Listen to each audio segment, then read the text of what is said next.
napravite cornflakes bez šećera. Pošto ne mogu da nađem prokleti šećer u ovoj kući, bit će bez šećera. Znači šta će vam trebati? Treba će vam mlijeko, treba će vam tanjir, treba će vam naravno cornflakes i treba će vam kašika, najvažniji deo. Znači, prvi korak da se napravi cornflakes, najvažniji deo kod cornflakesa je mlijeko, znači prvo sipamo mlijeko. Znači, prvo što ćete uraditi je da sipate mlijeko u vaš tanjir. Preporučujem da ne sipate jako naglo jer može da vam se izlije. Malo preko pola tanjira je dovoljno. I za sada smo gotovi sa mlijekom. Gledajte što će vam trebati je cornflakes. Ako niste uzeli, ne možete da ispratite do kraja tutoriala. Samo da nađem nešto da otvorim. Znam što je nešto da mi otvaraš kesa. Zgrabite ovu stranu i ovu drugu stranu. Onda krenete da cepate ko kesu čipsa. Uspeh. Sada kad ste to uradili, možete prosut koliko god hoćete.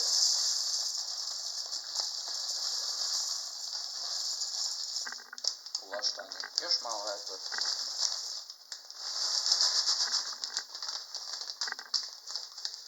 I sada smo gotovi sa cornflakesom, možete sad da ga odložite. Kada ste to uradili, možete da stavite u mikrotalasnu, pošto ja nemam mikrotalasnu, vraćam se za sekund. Ali pre nego što stavite u mikrotalasnu, malo potopite cornflakes.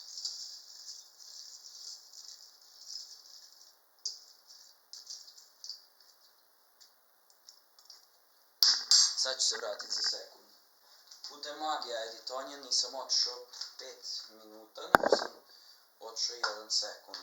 Pošto ja nemam mikrotalasnu, koristit ću fen za kosu da ugrejem mlijeko.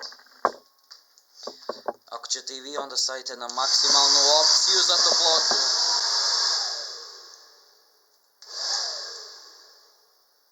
Što je ovo? Neće na 0, 1, 2. Ja bih rekao da je to dovoljno. Sada možete da odložite vaš fen, ako ste koristili fen. Ako niste koristili fen, trebali ste da koristite mikrotalasnu, koju, kao što sam sad rekao, nemam. Otiću još 1 sekund. Opet putem magije editovanja uspio sam da odem ne 1 minut, nego 1 sekund. Pa, da, dovoljno je. Dovoljno je toplo. Sad možemo taste test. Sa stolom da ćemo sad review ovog cornflakesa, ovo smo uzeli u Univer Exportu.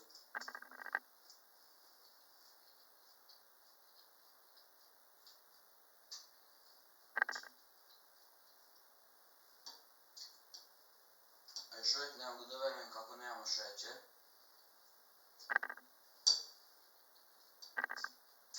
Ali je jako fino.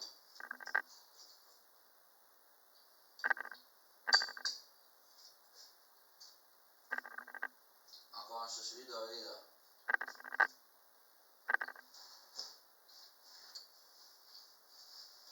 ne zaboravite da pritisnete like,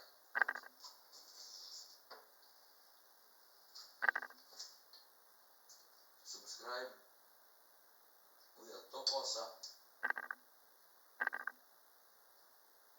Kako je tu raspio tu? Like,